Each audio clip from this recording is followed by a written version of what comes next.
5000 बार राम का नाम आया है, ऐसे ही हरि का नाम आया है। तो जब हमारे हिंदू उन सम्मेलन महापुरुषों ने गोलूवाला हमारे ही संत देवी महात्मा देवताओं की संबोधित करते हुए आराधना अपने गुरु ग्रंथ साहिब में किया, तो हम लोग उनको अलग कैसे मान सकते हैं? गुरु नानक देव कहते हैं कि राम नाम बिन बिरथा जग जग जन्मा जग माही, यानी राम नाम के बिना इस संसार में जन्म लेना व्यर्थ है। तो इसलिए हमें इस बात को समझना पड़ेगा कि हमारे महापुरुषों ने कभी भेदभाव हमको नहीं सिखाया, और ये भेदभाव जहां से आया वो हमें गुलाम बना गए, एक दूसरे से बांट करके हमें कमजोर कर गए। आज जो बांग्लादेश में हम लोगों को देखने को मिल रहा है कि बड़े बड़े मकान हिंदू लोग बना करके और उन्हीं मकानों की रक्षा नहीं कर पाए, उनको जिंदा जला दिया गया।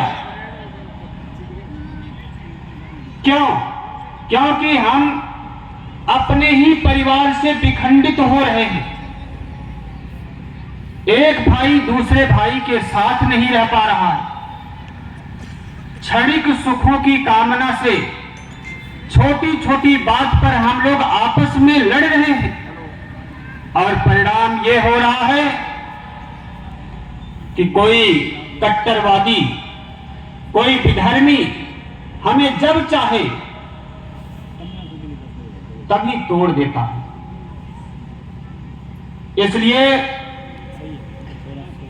घर परिवार में जीने वाले माताओं बहनों और सनातन धर्म में जीने खाने वालों से अनुरोध है कि ज्यादा से ज्यादा आप अपने भाइयों को संगठित करके जिए, उससे आपको कई प्रकार के लाभ होंगे।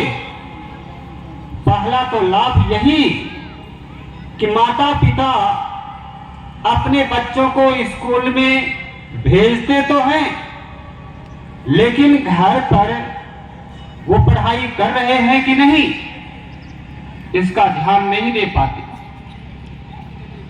अगर वहीं 2-3 भाइयों का ग्रुप हो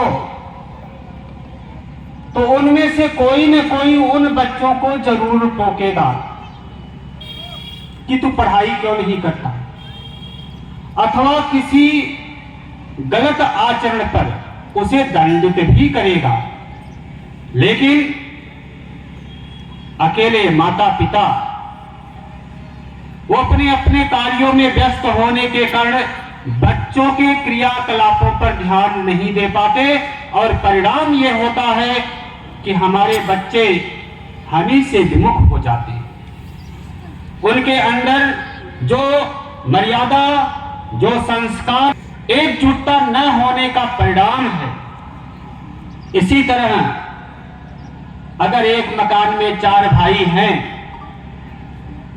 तो कोई कितना भी ताकतवर हो, उस मकान पर किसी की आंख, विशेषकर उन विधर्मियों की, उन आज हमारे देश में बहुत तेजी से धर्म परिवर्तन का मामला चल रहा है, और ज्यादातर जो पाकिस्तान के बॉर्डर पर बसे इलाके हैं उन पर घर घर में क्रिश्चियन के लोग आते हैं और आपके ही घर पर अपना झंडा लगा देते हैं कि आज से तुम क्रिश्चियन हो गए, कुछ पैसों की लालच देकर।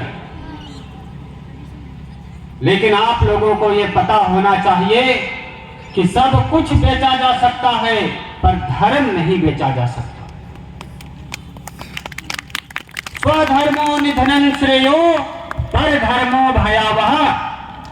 अपने धर्म में रहकर मर जाना श्रेष्ठ है, पर दूसरे का धर्म आपको हमेशा भयभीत जीवन देगा।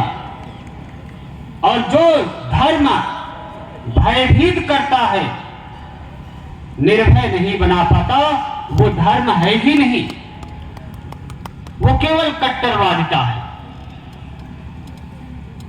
कट्टरवादिता कभी ये नहीं सिखाता।